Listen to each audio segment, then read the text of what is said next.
ભાવ રાખવો પડે છે। આમાં એવું હોય કે શિયાળિયું ખેંચે સીમપણી અને કૂતરું ખેંચે ગામપણી, પછી ધીમે ધીમે એ બધાનો વચ્ચેનો રસ્તો થાય છે। તો આ વખતે જે ગઈ વખતના ભાવ હતા 853 રૂપિયાનો ભાવ હતો, તો આ વર્ષે 2024માં 2024-25માં ભારત સરકાર દ્વારા એટલે કે કૃષિ અને કિસાન કલ્યાણ મંત્રાલય દ્વારા એક જે ભાવ નક્કી કરવામાં આવ્યો એનો ભાવ છે 864 રૂપિયા, બરોબર। એટલે કે બીજી વનનો 635 રૂપિયા છે અને બીજી 2 એટલે બોલગા 2, બોલગાડ 1 એટલે ક્રાય 1 એસી અને બોલગા 2 એટલે ક્રાય 2 એબી, એટલે ક્રાય 1 એસી નો ભાવ છે 635 રૂપિયા અને ક્રાય 2 એબી એટલે કે બોલગા 2 નો ભાવ છે 864 રૂપિયા। એટલે આ ભાવથી એટલે કે 864 રૂપિયાનો ભાવ જે સરકારે નક્કી કર્યો છે, એટલે ખેડૂતે 864 રૂપિયામાં જ બિયારણ ખરીદવું જોઈએ। કદાચ 864 ની જગ્યાએ 860 પણ ચાલી શકે, પણ 864 થી વધારે રૂપિયા કોઈ આપવા નહીં। જો આ વખતે કપાસનું ઉત્પાદન ખૂબ જ ઓછું થયું છે એટલે બિયારણની તંગી રહેવાની પૂરેપૂરી સંભાવના છે અને કાળો બજારી થવાની પણ પૂરેપૂરી સંભાવના છે। એટલે કોઈ પણ ખેડૂતે 864 થી વધારે ભાવ આપવાનો નહીં। આમાં શું છે, કંપનીઓ ખૂબ હોશિયાર હોય છે, એ બિયારણની થોડીક ડિમાન્ડ નીકળે એટલે તાણ પડે। ધારો કે અજીતવાળા તાણ પાડે તો કે 155 નો કાળો બજાર થાય, 864 નો ભાવ હોય એની જગ્યાએ 900 કે 1000 રૂપિયાનો એવો ભાવ થાય।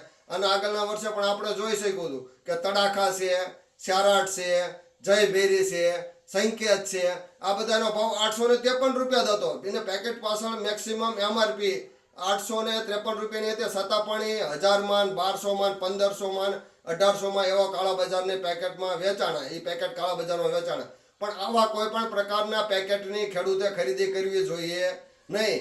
એનો જે ભાવ ભારત સરકાર દ્વારા નક્કી કરવામાં આવ્યો છે 864 રૂપિયા, એ ભાવમાં જ ખરીદી કરવી જોઈએ। અને જો વધારે ભાવ આપીને તમે ખરીદી કરો, કોઈ કંપની કાંઈ હોનાનો પટ મારીને બિયારણ આપતી નથી। ખેડૂતની મહેનત અને એની જમીન, એનું માવજત, એનાથી એ ઉતારો આવતો હોય છે। એટલે કોઈ પણ ખેડૂતે વધારે ભાવ આપવો જોઈએ નહીં અને કોઈ વેપારીએ પણ વધારે હું તો કહું ભાવ લેવો જોઈએ નહીં। આ અમારી પાસે મંગલમનું બિયારણ હતું, બરોબર, મંગલમની એજન્સી અમારી પાસે છે, તો વરિયાળે અમુક 1100 રૂપિયા વેપારી વેચે ખેડૂતને બિચારા, પણ એવો ભાવ લેવાય નહીં। અમે 800 રૂપિયામાં જ દેતા, એવું અત્યારે અમારી દુકાનમાં કે વધારે પડતો ક્યારેય અમે ભાવ લેતા નથી। ધારો કે આના આગળના વર્ષે તો તડાકા 1100 રૂપિયામાં કાળો બજાર થાય, તો અમે ફક્ત 850 રૂપિયામાં જ બધા ખેડૂતોને એ બિયારણ આપ્યું હતું। એટલે એવી કાળા બજારીનો કોઈ એક ખેડૂતે ભાવ આપવો નહીં। જો એવો કોઈ કાળા બજારીનો ભાવ કે તો તમે તમારા નજીકના ખેતીવાડી અધિકારીને જાણ કરી શકો છો। આમ તો ખેતીવાડી અધિકારીને જાણ કરતા પહેલા એ દુકાનેથી તમારે માલ જ ના લેવાય। જે કાળો બજારનો ભાવ કે ભાઈ અમારે એવા ભાવનું માલ લેવો નથી। ધારો કે તડાખા કે સ્યારાટના કોઈ કે 1000 કે 1200 દઈ દે તો એમાં કઈ વીઘા 50 મણ કપા થવાનો નથી। એ કપા તો તમારી સાચી મહેનત અને જમીનને અનુકૂળ અને તમારે જો કઈ રીતનું તમે મેનેજમેન્ટ કરો છો એના ઉપર ઉતારા આવતા હોય છે। એક તો આ તમારે કાળા બજારીનો ભાવ ના દેવો, વત્તા કાળા બજારીનો ભાવ કે સરકાર માન્ય પાકું જીએસટી વાળું બિલ લેવું। ઘણા બધા ડુપ્લિકેટ બિયારણના પ્રશ્નો રહેવાની સંભાવના આ વર્ષે પૂરેપૂરી છે।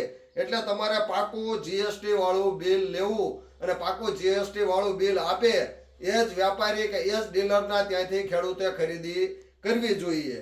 અને બિલ વગરનો માલ તો બિલકુલ લેવો નહીં। ધારો કે બોલગાડ 1 નો ભાવ છે 635, બોલગાડ 2 નો ભાવ છે 864, જ્યારે 3 અને 4G કે બોલગાડ 3 અને 4 એટલે બોલગાડ 3 એટલે વીઆઈપી ચેન અને 4 એટલે આરઆરએફ, એટલે કે બોલગાડ 3 અને 4 નો ભાવ એ હજુ સરકાર દ્વારા નક્કી કરવામાં આવતો નથી। ટૂંકમાં એની મંજૂરી અહીંયા આપવામાં આવી નથી, કારણ કે ક્યાંક ને ક્યાંક એ નુકસાન થાય છે। ખેડૂતની જમીનને પણ નુકસાન કરે છે અને ખેડૂતને પણ નુકસાન કરે છે। અને એવું કહેવાય છે કે કેન્સર થવાની એમાં પૂરેપૂરી સંભાવના છે। એટલે આપણે એ જે કંપની જે ભાવ નક્કી કર્યો કે કેન્દ્ર સરકાર દ્વારા જે ભાવ નક્કી કરેલો આ હોય એનાથી વધારે કોઈ પણ એક પણ રૂપિયો ખેડૂતને દેવા, એક પણ રૂપિયો વધારે અપાય નહીં। જે ભાવ નક્કી કર્યો છે 864 એટલે 864માં જ ખરીદી ખેડૂતે કરવી જોઈએ। સરકાર માન્ય પાકું બિલ લેવું જોઈએ જીએસટી વાળું, અને બિલ વગરનો માલ ક્યારે પણ ખરીદી કરવી જોઈએ નહીં। અને તમારે પાકું મન તમારે યોગ્ય રીતે નક્કી કરવું જોઈએ કે ભાઈ આપણે સ્યારાટ લેવું છે, જયભેરી લેવું છે, તડાકા લેવું છે, એ પહેલેથી જ નક્કી કરવાનું. પણ ખેડૂત એવું કઈ નક્કી જ નથી કરતા, કયું બિયારણ સારું એ આજુબાજુ ખેડૂતોને પૂછીને એને નક્કી કરવાનું. પણ છેલ્લે તો એવું છે, જ્યાં ના મળે ઈવડું આપો, ભલે કાળા બજારનો ભાવ થાય. આમાં ક્યાંક ને ક્યાંક ખેડૂતનો પણ નાનો મોટો વાંક હોય છે. એટલે હું વિશ્વાસ એગ્રો એજન્સી, ધુડાભાઈ મારું નામ, હું સર્વ ખેડૂત મિત્રોને એવી ભલામણ કરું છું, તમે સાચા અને સારા બિયારણની ખરીદી કરો અને પાકું જીએસટી વાળું બિલ લો. અને કેન્દ્ર સરકાર દ્વારા જે ભાવ નક્કી કરવામાં આવેલો છે 864 રૂપિયા, ફક્ત એ જ ભાવથી ખરીદી કરવી જોઈએ. અને જે ડીલર તમને કાળા બજારીનો ભાવ કે, હું તો કહું ત્યાંથી લેવાય જ નહીં. કાળા બજારનો ભાવ કે ત્યાંથી ખરીદી કરવી નહીં. બસ મારે આજ તમને જણાવવાનું હતું. અને જો તમને આ મારો વિડીયો સાચો અને સાચી માહિતી વાળો લાગ્યો હોય તો બીજા પણ ઘણા બધા ખેડૂતોને કે ડીલર મિત્રોને જણાવજો. આવજો. આભાર.